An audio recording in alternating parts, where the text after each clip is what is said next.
Don't try anything you've seen on the show at home. We are what you call experts. On this episode of MythBusters, Adam and Jamie cross a bridge too far. Hi, Mom. As they test a cliffhanger of a movie myth. Did you hear me? I said running from explosions. Can you really leap up on a bridge 3, 2, 1. that's going down? Like a knife edge. Meanwhile, there's Hail Hijinx Get inside now. as Carrie, Tori, and Grant break the ice, finding out if the mother of all hailstorms Rough speed ahead. can ever sink a ship. I think we got a problem. Who are the MythBusters? Adam Savage That's a spinach soldier. and Jamie Heineman. I'll be darned.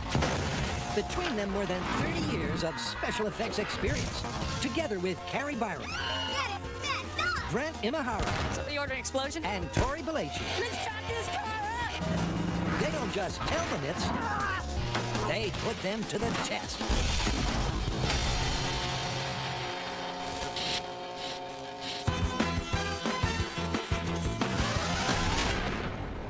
Jimmy, you did a fair amount of mountain climbing in your youth, didn't you? I did.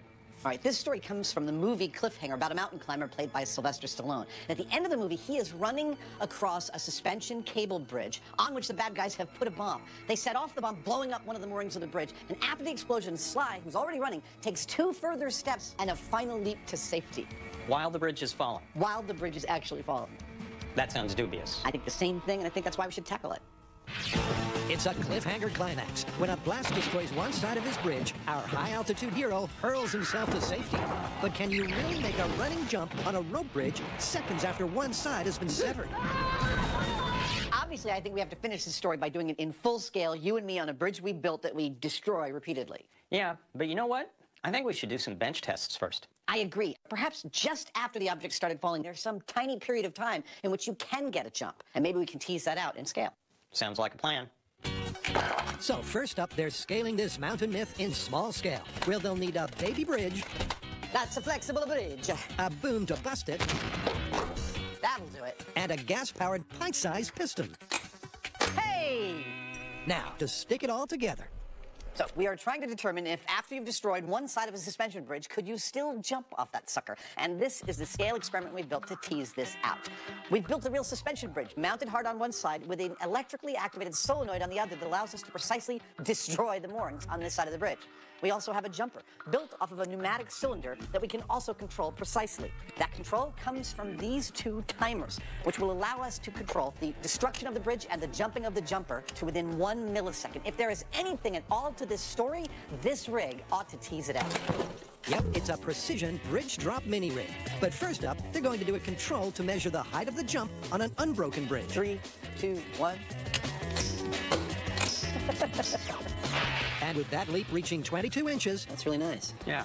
Jamie jumps in with the plan. To figure out how long you've got to jump off the falling bridge, we're going to start by dropping the bridge 50 milliseconds before our mini Adam jumps. Now, if he's successful at leaping away, we'll add another 50 milliseconds and try it again, and keep doing that until he's just falling and not able to leap away. That way, we'll figure out what our butter zone is for jumping off the falling bridge. So it's time for test 1, where Adam's mini-me will jump exactly 50 milliseconds after the bridge has been busted. 50 millisecond delay in 3, 2, 1. Adam sure shut up, but how did this leap compare with the control?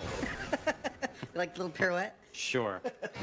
To find out, the guys check the high speed, Amazing! He really did jump off the falling bridge. where the news is good and bad. Clearly the highest he reaches. While their jumper did jump, he peaked at a puny 10 inches, less than half the height of the control. I think we're ready. So what'll happen with double the delay? You ready? I'm ready. 100 millisecond delay, bridge jump in 3, 2, 1. Oh, it's starting to get bad at 100 milliseconds. Yeah.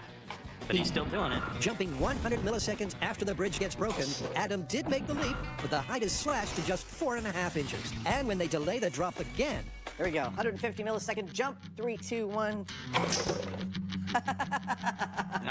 It really didn't look like anything. a fraction of a second later, there's nothing left for Mini-Me to jump off. Yet in Cliffhanger, the hero seemed to have time for a running jump. Yeah, but you know what? In the clip, he's not jumping straight up. He's jumping forward. Right, okay, so let's run these 3 tests again with him angled. So to match the cinematic scenario, they change the angle of the dangle and set a new control. Oh! Wow, he jumped really far. Yeah. And then the delay tests can begin. All right, here we go. Angled bridge jump, 50 millisecond delay. 3, 2, 1. He's jumping a lot farther at an angle. There might be something here. 100 milliseconds, 1/10 of a second. Here we go. But as the bridge plunges further into free fall, they spot the same pattern as before. 150 milliseconds. As they up the delay, the leap length is slashed. Until, by 150 milliseconds, the miniature MythBuster is barely making it to the end of the bridge. Well, the results from our small-scale tests are interesting, but not necessarily making it look very good for this story. While we found that a life-saving jump off a collapsing bridge is, in fact, possible, it's only possible within a window of about 150 milliseconds. Now, will that time change when we go to a full-scale 80-foot-long bridge? That's what we got to find out. Now, batten down the hatches, because a storm's a brewing. All right, I love a bit of hijinks. What's the story, Tori? All right, so this is an old fisherman's myth. Now, the story goes that a hailstorm can be so intense that it can actually sink a boat. What kind of a hailstorm are we talking about here? We're looking at hailstones around the size of a baseball. Okay, so does the hail penetrate the boat and make it sink because there's holes in it, or does it fill up with hail and it sinks because it loses buoyancy? Don't know, but that's what we're gonna find out. There's no doubt that hail can be hostile. Get inside now! But could a boat really go belly up by being hammered by hail? Or is this a classic fisherman's tale? All right, so obviously the details of this myth are a bit cloudy. Yeah, I mean, we have no idea whether it was a hail fastball that punctured the boat or whether it was a sheer volume of hail that caused it to go under. Well, ultimately, we're going to have to test both, so why don't we start with the puncture theory? All right, well, we can't wait for a hailstorm. Why don't we create our own? We'll get some hailstones traveling at storm wind speeds, and we'll fire it at different types of boats. Oh, that's a great idea. I can build a cannon that'll fire hail that fast if you guys can find out whether baseball-sized hail even exists. Sounds good. So, first up, the guys are going to take aim at the sunk by puncture theory. And step one is to get some ice advice, courtesy of Professor John Monteverdi. All right, Professor, so we're talking about hail. What exactly is it? It's a glob of ice that grows in the upper parts of a thunderstorm cloud. When it grows too large, it will fall to the ground, usually in a large mass. All right, so the myth talks about baseball-sized hail sinking a boat. Now, can hail grow to be that big? Oh, indeed. This video shows baseball hail. And those things are flying. Look at that. It's actually knocking down branches. Don't you think that a hail ball that size could probably sink a ship? I think it's conceivable it could punch a hole in the ship. Depends on the material and the speed that hail gets accelerated at. So, according to the prof, this stormy story might be true. Meaning it's on to step two, nailing the hail. We learned from our meteorologist that hail at 2.5 inches is not uncommon. So I've come to the San Francisco Ice Company to do a little carving. Always makes me feel dangerous. And she's dicing just the right ice. This block of ice I'm working with is completely clear because as it's frozen, air is circulating through it. Now that's going to make it the hardest that it can be. Give us the best possible chance. Now I've got my ice blocks. Time to press them into balls. The weight should slowly press this into the mold until it's a beautiful, perfect sphere. Yep, with her melting mold moving fast, it's not long before Carrie's box of balls are ready to get fired up. Hail balls! And while Carrie's been prepping the ammo, Tori's tracked down the target. Avast, you scallywags! We got ourselves a boat! Make that targets. To give this myth a fighting chance, we've opted for a single-hull boat. And by using all the most common materials, we've covered all our bases. And those common materials are wood, fiberglass, and aluminum, all three of which may be tough nuts to crack. And that's where the cannon comes in. We've got this valve right here. It's going to go on the tank. We're going to run compressed air and have a super long barrel. Hopefully with all that, we'll get our hail to hail speed. And when Grant says super long, he's not exaggerating. We need the whole shop for this. Because the longer the barrel, the greater the chance their ice ball will fire intact. Oh my God, that is ridiculous. How long is this? 40 feet. But to put that idea to the test, it's time for a test fire. We're going to be firing hail at different speeds at our boats. And we're going to start at 80 miles an hour, which is the terminal velocity for hailstones this size. And wrapped in a cloth sabot to ensure a strong seal, the question is, will the hail hang together for the steel plate test? Okay, ready for 80 miles per hour. God, I hope this doesn't pulverize the ball before it actually makes it out of the cannon. I know, this is either going to be a hail cannon or a snow cone maker. Okay, guys, ready? Yeah. Here we go. Calibration test in 3, 2, 1. Oh no, that looks solid. It's mission accomplished. Their slice of ice survived the 80-mile-an-hour fastball without breaking up. Ba-dum-bum. It's like snow glitter. Which means it's time to bust out the steel plate and take aim at the boats. What? Later. Oh, gosh. Will the MythBusters match Stallone's cliffhanger leap?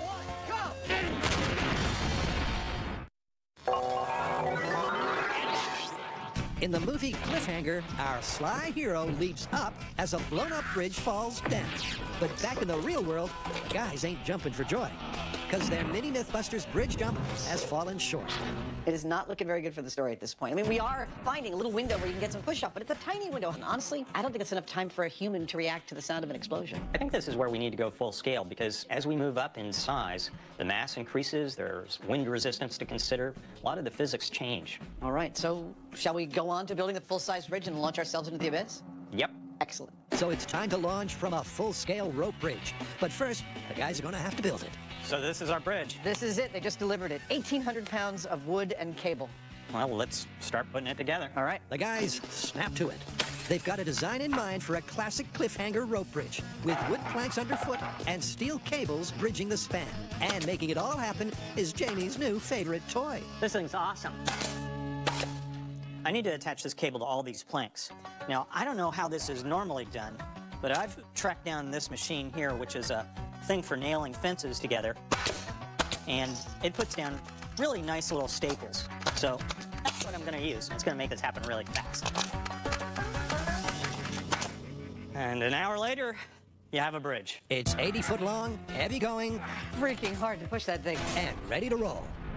You know, I think we need to start marketing these and selling them.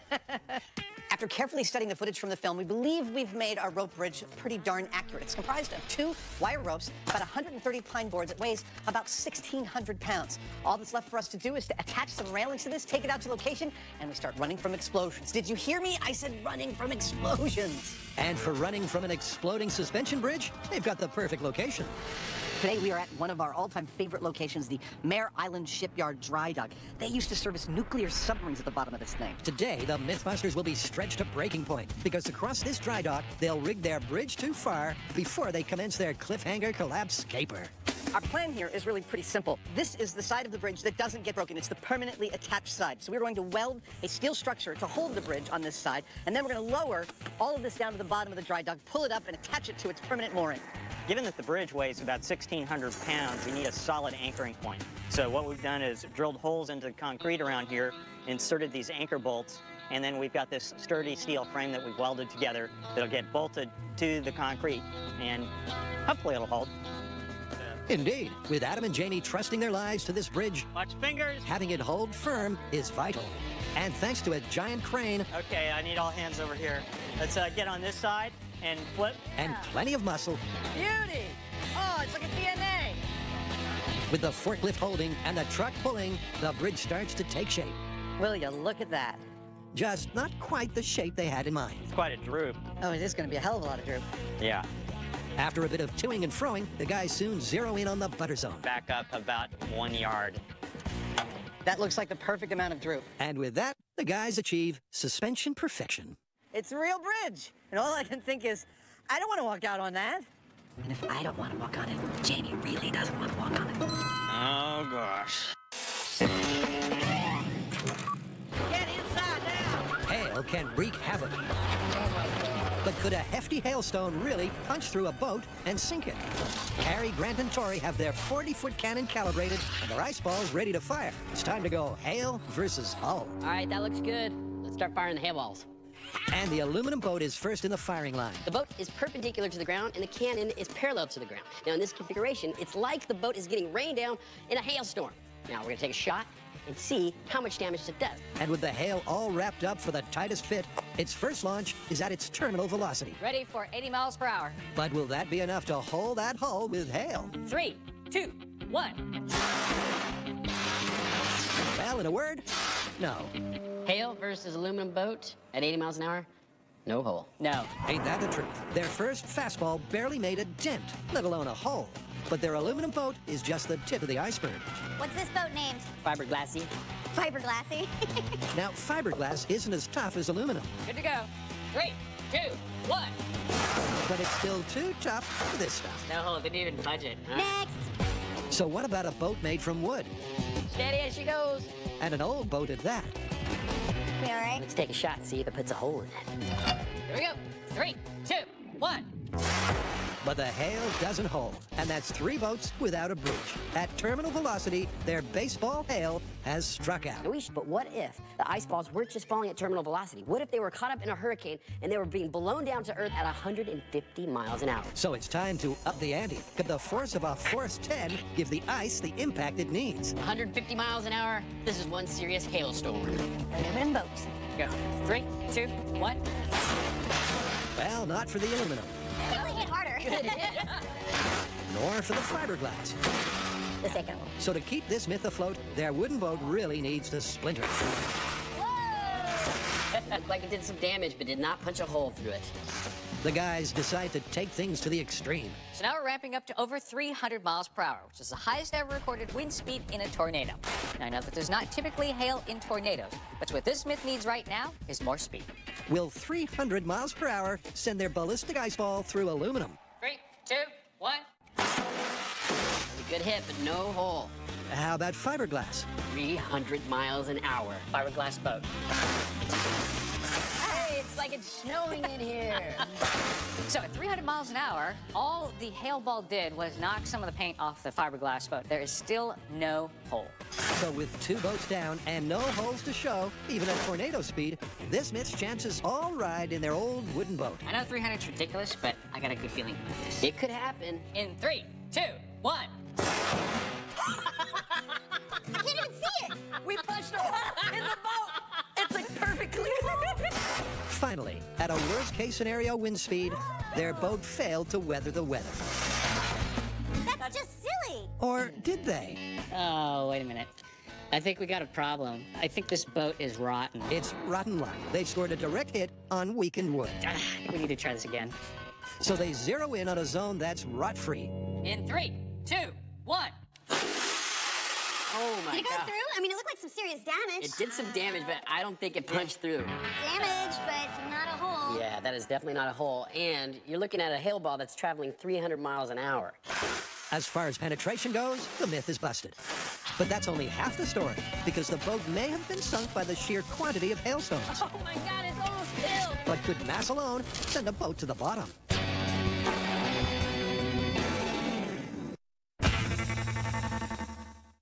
In a cliffhanger myth that's high on drama and long on suspense, Adam and Jamie have strung a rope bridge to see if you can hurl yourself to safety when one side's in free fall.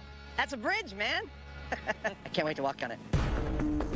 I'm about to take an inaugural walk out on the rope bridge, and I honestly don't have any idea how this is going to go, but there's only one way to find out.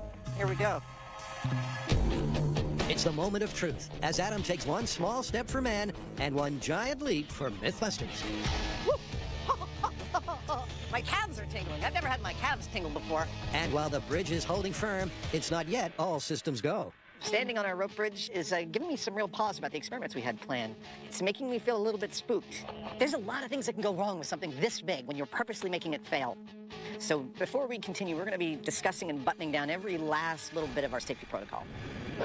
And that buttoning down involves testing whether their bridge collapse system can safely drop first time, every time. It's fully padded. Shall we do it? Yeah. No mean feat given that it's triggered by explosives. We need to release all 4 of these cables precisely at the same time. And so to do that, Matt Herron and his team here are setting up some quick releases with squibs. They're small amounts of explosives that'll be triggered electronically, so it all happens perfectly. That's the theory. And once the bridge bombs are primed, it's time to put that to the test. All right, blow the bridge in 3, 2, 1, go! Oh, no! Oh no is right. Only 3 of the 4 cables break free, meaning that there's a snag, literally. No! But moments later, the bridge falls. Fully, entirely, and most importantly, without any other complications. It's a good thing we did a test run because that's when you work out the bugs. In this case, the bug was a quick release that got jammed and it sort of left the bridge hanging there cockeyed. But now, it's my turn to go out on the bridge and do the drop. Yep, with the bridge hoisted back up, it's time for Jamie to put this cliffhanger myth to the test. Armed, of course, with some serious safety supplies. It's called a yo-yo. It's got a little spring-loaded pulley inside that lets the cable out really nicely until you put too much force on it, and it stops you from hitting the ground, thus saving your life. Okay, let's go. Hook me in. Jamie tiptoes into position, and once there, here's how the test is going to go. To test this story, I'm going to start running full speed towards the end of the bridge. Now, when I cross that orange plank there, our pyro mat will release the bridge from its moorings here by detonating 4 explosive squibs. When I hear that bang, I'm going to take a couple of steps and dive for that board. And we'll see whether this is possible. Yep, for the myth to be confirmed, that boom, step, step, leap is the play they need to see. But Jamie's got other concerns. I should point out here that what we're about to do is not a stunt. In the movies, they do stunts. They can use computers, they can do wire removal, they can do all sorts of things that you don't see in the final edit. In our case, we're doing it for real, and that implies a certain amount of risk because this thing, it's heavy, it's unpredictable what it's going to do. Once we get on it, our lives are at stake, and it's worth being really careful with. Very careful, because Jamie's life is literally hanging in the balance. I'm hot. He's hot. All right. Jamie, you feeling good? Okay. On my mark. Hold on. Okay. Just trying to get into the zone. Okay. This is it. There's no turning back. Okay. All right, on my mark. Bridge jump in 3, 2, 1, go! Coming up, Here comes the hail! could the world's heaviest hailstorm sink a boat? Do not try anything you are about to see at home.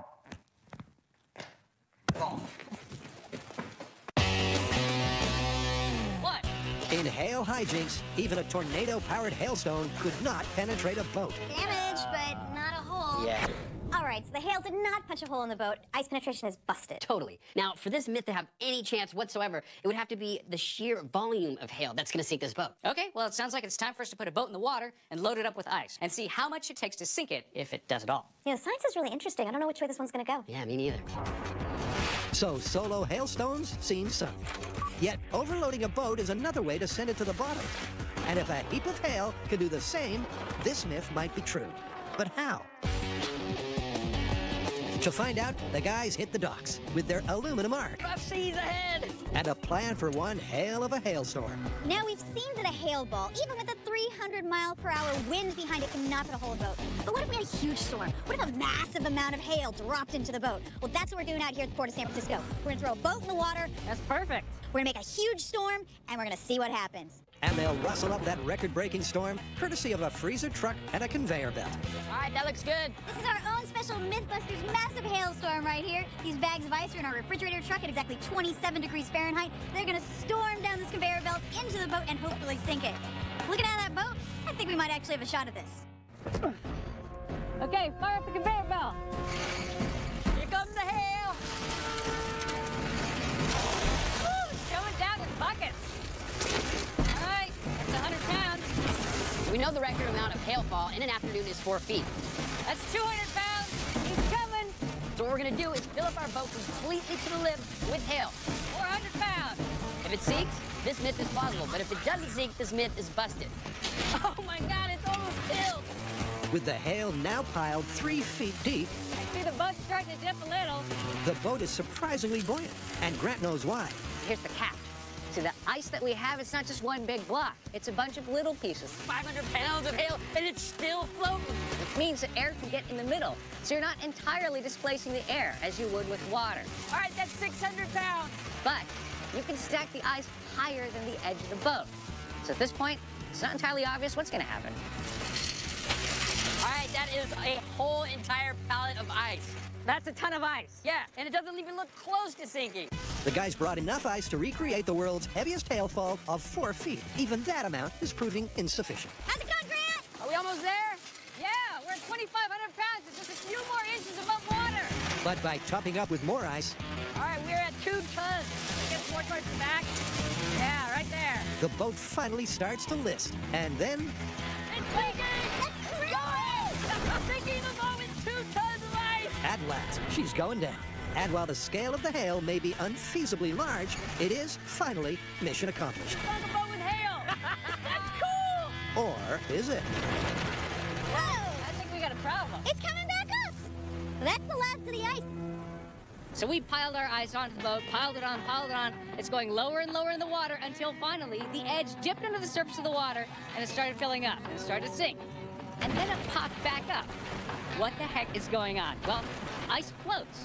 So once it hit the water, the ice actually started to support its own weight and was no longer pushing down. We did technically sink the boat, but look at how much hail it took. That's a totally unrealistic amount. And even with this salvaged, falling apart boat, it didn't entirely sink.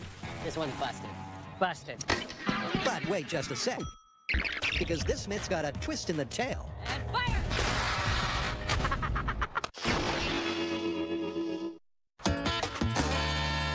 Welcome back. We are testing the exploding bridge jump from the end of the movie Cliffhanger. And in this movie, Sylvester Stallone is running from a bomb on a suspension bridge.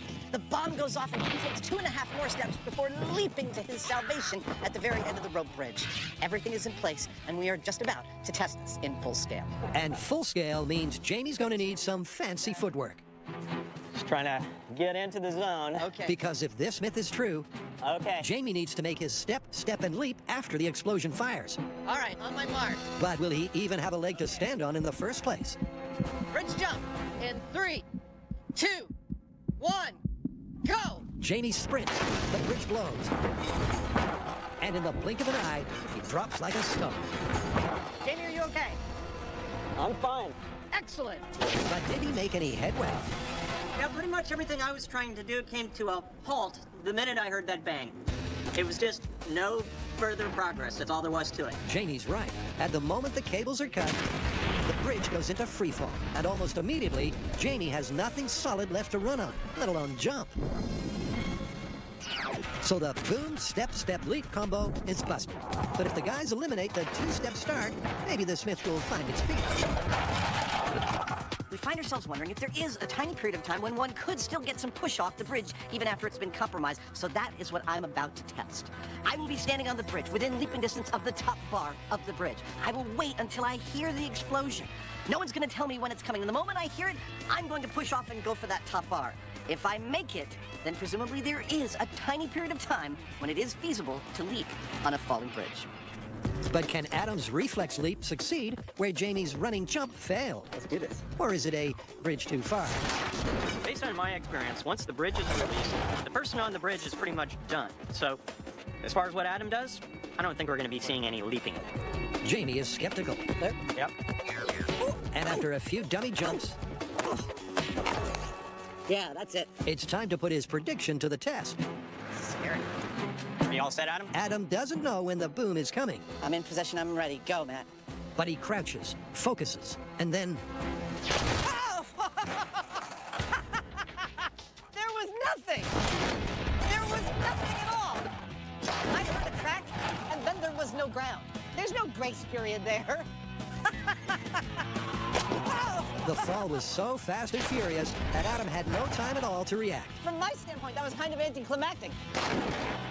One moment there was a bridge, next moment, no bridge. Yeah, it's like I said. Once you hear that sound, it's like a knife edge. You're done. Just like their small-scale tests, the bridge drops almost the moment the explosion happens. There's just no time to think, let alone leap.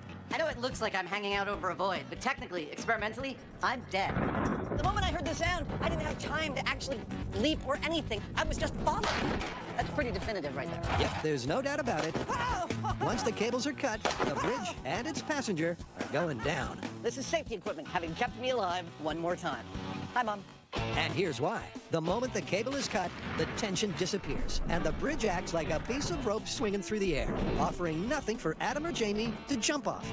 This is totally impossible. This thing's completely busted. It is, but you know, if I was on a bridge and something bad was happening, I would think that I would just hold on to my handrails. You want to try that? I mean, it's an option, isn't it? I think it is. Let's do it. Let's try it. Okay. Still to come. Fire! It's hail on high water. But will the MythBusters get that sinking feeling? We have impact! Hail Hijinx is busted. That is definitely not a hole. Totally busted. That's 6,000 pounds down there. It's still floating. You guys, I think we're missing something really critical here. What's that? We've never fired a hail ball at a boat while it's on the water. So do you think that because water's incompressible that it's going to make the boat flex less and we might have more success? I'm not sure, but I think we have to do it. Hey, I'm game. Let's try it. So for this myth's final test, it's off to a fresh location, the Water Quality Control Plant. Will having water under the boat stop it from flexing and make a hail puncture possible? To find out, the guys will leave no cannon unturned. Is it in? Not yet. And to cut to the chase, they'll only test their two most likely boats, wood and fiberglass. Next stop, cannon. So this is the plan. We have our wood boat and our fiberglass boat. What we're gonna do is place each of the boats in the water and start firing hail balls at 300 miles an hour into each of the boats. Okay, I'm loading. And we'll find out if that's enough to punch a hole in the boat and sink it. 300 miles per hour is the most extreme wind speed possible. But in the shop, What? it failed to fire up a hole. Okay, fiberglass boat at 300 miles an hour. But now, will water underneath the boat create the right conditions for a rupture? Ready, fire. Well, Is there a hole? I don't see a hole, and the boat's still floating. While the water did dampen the flex of the fiberglass, this boat was still too tough to be torpedoed, even at tornado speed. Which leaves them with one last shot across the bows. We had our best luck with this experiment in the shop when we used the wood boat. But if we're gonna get any sort of penetration, it's gonna be with this boat. But if this wood boat doesn't get a hole at 300 miles per hour when it's on the water, We might see this thing sink. then this hail myth is going down. okay, fire at will. All right, this is 300-mile-an-hour hailstorm versus wood boat on the water. Fire! There's a hole! We got a hole! Fire! Now that is what you call a bona fide hail hole. And it's taking the water fast! Dude, look at that. 300 miles an hour punched a hole. All right, that did punch a hole, but I mean, 300 miles an hour, that is a ridiculous amount of speed for a hailstone to be traveling. Tori's right. Hail has never been recorded at 300 miles per hour. So if they're to really confirm this myth, they need to slow their hailstone to a realistic speed. I wanna know if just terminal velocity 80 miles an hour will do it. Let's patch it up and try it. Yeah. You ready, Grant? Remember, 80 miles per hour is the slowest speed that a hailstone this size would hit the ground. Ready, fire! We have impact. That's a negative on the hole. There's no hole. But this time the water underneath the boat doesn't add to the impact. But there's one last speed they can try. And a more realistic speed with downdraft would be around 150 miles an hour, just like our experts said. So we've repatched the boat. We're going to send it back out, fire at this boat with a 150-mile-an-hour hailstone. If that punches a hole, then and only then can we call this one plausible. Remember, in the shop, this test was negative. So will the water underneath make all the difference? All right, this is a 150-mile-an-hour hailstone against a wooden boat on the water. Okay, fire on my mark. And fire! We punched a hole in the boat! It's taking on water! It's gonna sink! Yep. Finally, there's fire in the hole. We did it. So we came out here to test whether you could sink a boat with hail while it's sitting on water. And what we found is that it requires a wooden boat and 150-mile-per-hour speed, which is a recorded wind speed in a hailstorm. And we found that you could punch a hole in the boat. What does this mean? Well, it means that it is possible, but it requires an extreme situation. And that's what we call plausible. The classic rope bridge is the simplest way to span two distant points when the ground falls away in between. And it's the falling that interests the MythBusters.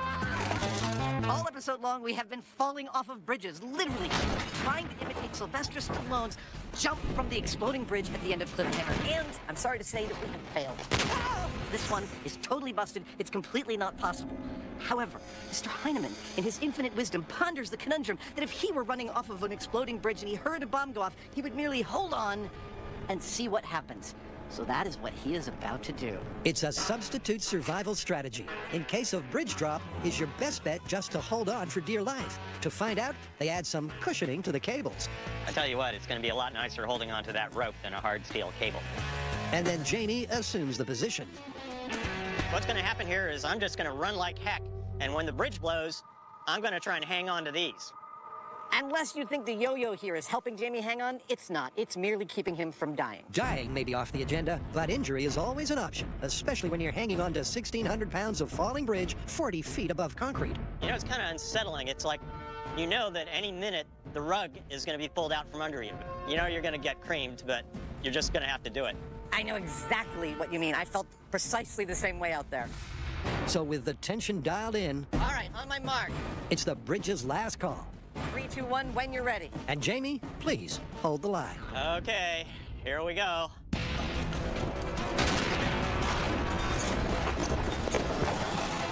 Oh! How you doing? I'm on. I'm holding. You're holding yourself. Yeah. That is manly. It's taken the grip of a gorilla to hang on through the fall and the landing. But Jamie's done it. And the next question is... Climb up if you had to? Like a walrus on steroids, Jamie slowly inches his way up. The now vertical bridge has no footholds. Come on, you can do it. But the Heinemann is climbing out. If you get to the blue bar, you are a hero. It's only 16 inches above your head. You're almost there. Yet when the target's just a whisker away... Okay. Jamie's muscles give up for good. If my life depended on it, I might have made it. But it doesn't. Once again, that was a scary experiment that went perfectly. At the moment Pyro blew the bridge, Jamie grabbed onto the railings, held on for dear life, and rode it all the way to the mountainside. It was beautiful. But there you have it. I think we have tested this every way from Sunday. I think we're done dropping this bridge. So that story is pretty much busted. It is totally, definitively busted. I think the take-home here is that if bad guys are blowing up the bridge that you're on, don't waste time running or jumping. Hold on for dear life. It's your best chance. Yep. Let's climb out of here. All right.